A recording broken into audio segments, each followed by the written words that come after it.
কোরিয়ার মাঝামাঝি একটি বড় প্রাইভেট হাসপাতাল, ল্যাব কেয়ারের মেডিকেল সেন্টার।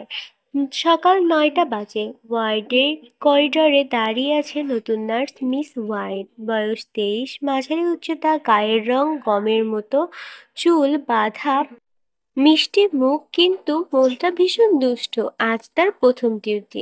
তোমার ওয়ার্ডে হচ্ছে cardiologist unit. Senior consultant doctor খিমটায়ং এর অধীনে থাকবে। রিসেপশন থেকে এমন নির্দেশ এলো। ডক্টর কিম তায়ং, 30 বছর বয়স, উচ্চতা 6 ফুট, ফর্সা গায়ের রং, চশমার আড়ালে চোখ, অদ্ভুত গম্ভীর মুখ, সবসময় কঠিন ভাব। হাসপাতালের সব নার্স তাকে দেখে শ্বাস আটকে ফেলে। আর ওয়াইন তো কেবল শুরু করেছে। ওয়াইন করিডোর দিয়ে হাঁটতে হাঁটতে মনে মনে বলে, আচ্ছা, সিনিয়র ডাক্তারদের একটু একটু পছন্দ করা কি পাপ? হঠাৎ দরজা খুলে বেরিয়ে আসে তে। সামনে দাঁড়িয়ে থাকা তেয়ের সাথে ধাক্কা খায়, হাতের ফাইল পড়ে যায় নিচে।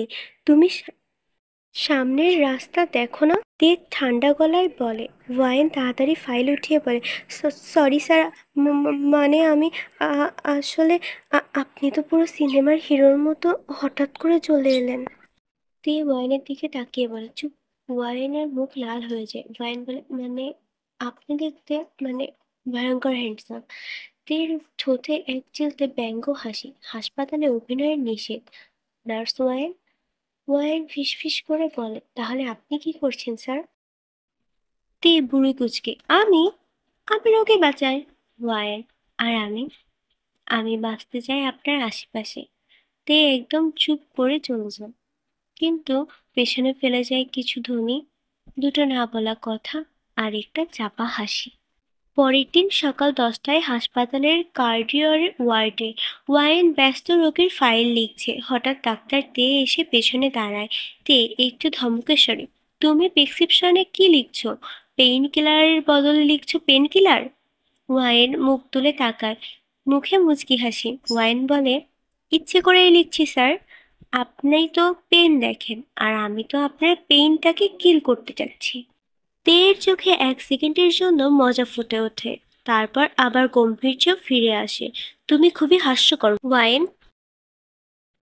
ওয়াইন, আপনিও তবে খুব কিউট। কফি টাইমে হাসপাতালের ক্যান্টিনে ওয়াইন একা বসে। হঠাৎ 1 কাপ কফি টেবিলে রাখে তে। তে বলে, তোমার কফি থেকে চিনি কমিয়ে দিলাম। ওয়াইন, কেন? তে, তোমার মুখ যে মিষ্টি, কফিতে আর লাগবে না। ওয়াইন থমকে যায়। এই তো সেই আগে গম্ভীর ডাক্তার। ওয়াইন, স্যার, আপনি কি ফ্লার্টিং করছেন? তে, না, শুধু সত্যি বলছি। ওয়াইন, আপনি কেমন মানুষ? হঠাৎ রাগী, হঠাৎ মিষ্টি। তে, তোমার জন্য বদলাচ্ছি নার্স ওয়াইন। ওয়াইন কফির হাত মুখে ঘুরিয়ে নেয়, ঠোঁটে কোণে লেগে থাকা কফি না মুছে বলে, ওয়াইন, বদলাবেন না স্যার। আপনি যেমন আছেন ঠিক তেমনটা আমার ভালো লাগে। তাই একটু চুপ থাকে আর বলে, তে, তাহলে তুমি এমন করে হাসতে কেন? আমি ভুল ইঞ্জেকশন দিয়েছি ভেবে? ওয়াইন, আমি ইচ্ছে করে ভুল ইঞ্জেকশন এনেছিলাম স্যার, কারণ আপনি আমার দিকে না তাকিয়ে থাকতেন। তাই চেয়েছিলাম একটা কারণ হোক, যাতে আপনি আমায় অন্তত একবার দেখে বলেন তুমি ভুল করেছো। তে আবার কিছু না বলে উঠে চলে যায়। ওয়াইন ভাবছিল সে হয়তো রাগ করলো, কিন্তু 1 ঘন্টা পর ওয়াইনের ডেস্কে একটা ছোট্ট কাগজ আসে। ওখানে লেখা ছিল, তুমি ভুল করনি ওয়াইন, তুমি ঠিক সময়ে এসেছো আমার নিঃশব্দ জীবনে হুলুস তুলুস ঘটাতে। ডক্টর কে জি খিনতাই। পরের দিন সকাল, হাসপাতালের ওয়ার্ডে ওয়াইন একটু বেশি সাজগোজ করে এসেছে। চোখে কাজল, ঠোঁটে হালকা লিপস্টিক, আর নতুন গোলাপি চুড়িদার। কারণ আজ দের জন্মদিন। সে নিজের হাতে বানানো এক টুকরো চকলেট কেক নিয়ে আসে। কাগজে ছোট্ট একটা লাইন, আপনার জন্য আমার কেক নয়, আমার পুরো মনটাই রেডি। কিন্তু কেক দেওয়ার আগেই সে দেখে ডক্টর দে এক নার্সের সঙ্গে হাসছে। হাসিটা এমন যা ওয়াইন কোনোদিন দেখেনি তার মুখে। সেই নার্স তানিয়া আপু, হাসপাতালে সবার প্রিয়, তের সিনিয়র নার্স। ওয়াইনের বুকের ভেতরটা হু হু করে ওঠে, চোখ ঘোলা হয়ে আসে। নিজেই ফিসফিস করে বলে, আপনার জন্মদিনে প্রথম শুভেচ্ছাটা তানিয়া আপুই দিল। আমি তো এই দিনেরই অপেক্ষায় ছিলাম।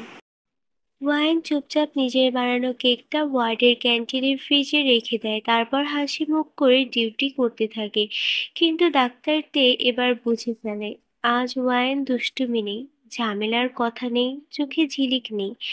দুপুরে ডাক্তার তে ওয়াইনকে ডাকেন। তে, আজ তুমি এত চুপ কেন? তে, আজ তো আপনার স্পেশাল দিন। আমার মতো জুনিয়র নার্সের সাথে কথা বলে আপনি বিরক্ত বোধ করবেন। তে কপাল কুঁচকে তাকায়। তে, কি হয়েছে তোমার? আর তুমি আমার জন্মদিনে উইশ করলে না কেন? ওয়াইন, ভুল হয়ে গেছে স্যার। আমার মতো জুনিয়র নার্সের উইশে আপনার মন খারাপ হয়ে যাবে, তাই করিনি। তে ধীরে ধীরে পকেট থেকে কেকের প্যাকেটটি বের করে ওয়াইনের দিকে তাকিয়ে বাড়িয়ে দেয়। ওয়াইন, এটা কি? তে, তুমি ফ্রিজে রেখে গিয়েছিলে, ক্যান্টিনের বয় আমাকে দিয়েছে। কেকটা খেয়ে বুঝলাম তোমার মনের মতোই মিষ্টি। ওয়াইন চুপচাপ চোখের জল চিকচিক করে। তে ধীরে ধীরে বলে, তে, তুমি যদি ভাবো আমি তানিয়ার সঙ্গে খুশি, তাহলে তুমি ভুল। আমি তোমার চুপ থাকা সহ্য করতে পারি না ওয়াইন। তুমি আমার জীবনে হুলুস্থুলুস, আর আমি সেটা ছাড়া বাঁচতে পারি না। ওয়াইন তাকিয়ে থাকে, ঠোঁটে একটু একটু মিষ্টি হাসি ফেরে। ওয়াইন, তাহলে আজ থেকে আপনার জন্মদিন, আপনার রাগ, কেক, সবকিছুই আমার প্রপার্টি, ঠিক? তে, না ওয়াইন, তুমি আমার পার্সোনাল প্রপার্টি। রাত ১টা, হাসপাতালের ইমার্জেন্সি ইউনিট। বাইরে তুমুল বৃষ্টি, ভেতরে একটা অজানা আতঙ্ক। হঠাৎ করে এক দুর্ঘটনায় ৪ জন রোগী একসাথে আসে, ওয়ার্ডের হুলস্থুলুস লেগে যায়। ডক্টর তে আর ওয়াইন একসাথে ডিউটিতে, দুইজনে ছোটাছুটি করছে, কখনো অক্সিজেন, কখনো ব্লাড প্রেশার চেক করছে। সময়টা এতটাই টানটান যে একজন আরেকজনের দিকে তাকানোরও সুযোগ পাচ্ছে না। ২ ঘন্টার মধ্যে সব রোগী স্টেবল হয়ে যায়, চারদিক আবার নিস্তব্ধ। ওয়াইন টেবিলের এক কোণে বসে পড়ে, চোখ বুজে ফেলে। তে পাশ থেকে বলে, ক্লান্ত? ওয়াইন, না, শুধু মাথা ঘোরাচ্ছে। তে সঙ্গে সঙ্গে এগিয়ে আসে, ওর কাঁধে হাত রাখে। তে, এগিয়ে আসো, মাথাটা আমার কাঁধে রাখো। ওয়াইন অবাক, ওয়াইন এত সিরিয়াস ডাক্তার এত নরম হয় নাকি? তে, তোমার জন্য হচ্ছি। ওয়াইন মাথা রাখে তের কাঁধে। একটু চুপ থেকে তে বলে, আর যদি তুমি না থাকতে তাহলে আমি ম্যানেজ করতে পারতাম না। ওয়াইন, আমি থাকবো স্যার, সবসময় আপনার পাশে। তে মুখ ঘুরিয়ে ওর কানের কাছে ফিসফিস করে বলে, সেদিন যখন তুমি ভুল ইঞ্জেকশন নিয়েছিলে, জানো কি চেয়েছিলাম? ওয়াইন, কি? তে, চেয়েছিলাম তুমি আরেকবার এমন ভুল করো যাতে আমি তোমাকে আরেকটু বকতে পারি, আরেকটু বেশি করে দেখতে পারি। ওয়াইন হেসে ফেলে, আমি আবার একটা ভুল করতে চাই স্যার। তে, কি ভুল? ওয়াইন, একবার আপনার গলা টেলিস্কোপ পরিয়ে দেব, আর আপনার হৃৎপিণ্ডটা শুনে বলবো এই হৃদয়ের আওয়াজটা আমার। তে হেসে বলে, ঠিক আছে, আমি রাজি, কারণ তুমি তো আমার হৃৎপিণ্ডের একমাত্র রিপোর্টার, তোমার নামেই তো সব লেখা। বৃষ্টি ভেজা হাসপাতালের ঠান্ডা বাতাসের মাঝে দুইজনের মুখে এই অদ্ভুত শান্তি হাসি ফুটে ওঠে। পরের দিন সকালে ডিউটিতে হাসপাতাল ঘরে নতুন একটি এন্ট্রার যোগ দিয়েছে। নাম তার আনিশা, বয়স ২৪, হাফ প্যান্ট পরা, চোখে কন্ট্যাক্ট লেন্স লাগানো, মাথায় খোলা চুল। সে সরাসরি তেএসআরের ওয়ার্ডে কাজ শুরু করে। ওয়াইন দেখে প্রথমের দিক থেকেই আনিশা একটু বেশি আগ্রহী দেখাচ্ছে তেকে ঘিরে। একদিন আনিশা তের কাঁধে হাত রেখে বলে, আনিশা স্যার, আপনার হাতের ঘড়িটা খুব মানায়। ওয়াইন দূর থেকে দেখে মুখটা কালো হয়ে যায়, সে সরাসরি তের কেবিনে ঢুকে যায়। ওয়াইন, স্যার, আমার মাথা ঘোরাচ্ছে, আপনি একটু ব্যস্ত আছেন বুঝি? তে বুঝে যায় ঈর্ষার আগুনে জ্বলছে। সে হেসে বলে, এবার কি আবার ভুল ইঞ্জেকশন আনবা? ওয়াইন গম্ভীর মুখে বলে, ওয়াইন, না স্যার, এবার ভুল কিছুই আনবো না, এবার সরাসরি প্রস্তাব নিয়ে এসেছি।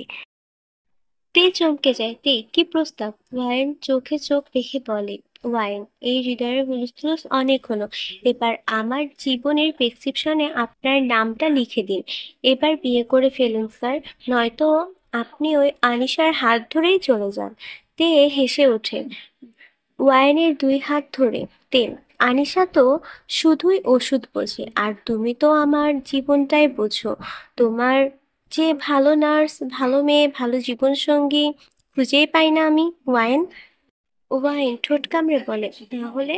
তে পকেট থেকে ছোট্ট একটা রিং বের করে বলে, তে মিসেস ডক্টর কেটি লিখে নামটা পাল্টে নিবা।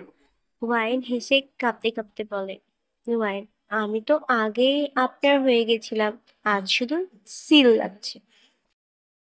2 মাস পর বিয়ের আসরে ওয়াইন গোলাপি বেনারসি, কপালে টিপ, হাতে মেহেদি, পাশে দাঁড়িয়ে সাদা পাঞ্জাবি পরাতে, চোখে সেই চেনা চশমা, কিন্তু আজ তার চোখে শুধুই ভালোবাসা। বিয়ের স্টেজে বসে তে নিচু গলায় বলে, তে এবার তুমি ভুল ইঞ্জেকশন দিলেও কিচ্ছু বলবো না। ওয়াইন ফিসফিস করে বলে, কারণ আপনি জানেন আমার ভুলগুলো এখন থেকে শুধু আপনার জন্যই। হাসপাতালের প্রেম করালো, আজ হৃদয়ের চিরন্তন সম্পর্কে হুলস্থুলু শেষ হলো, আর ভালোবাসার গল্প হলো শুরু।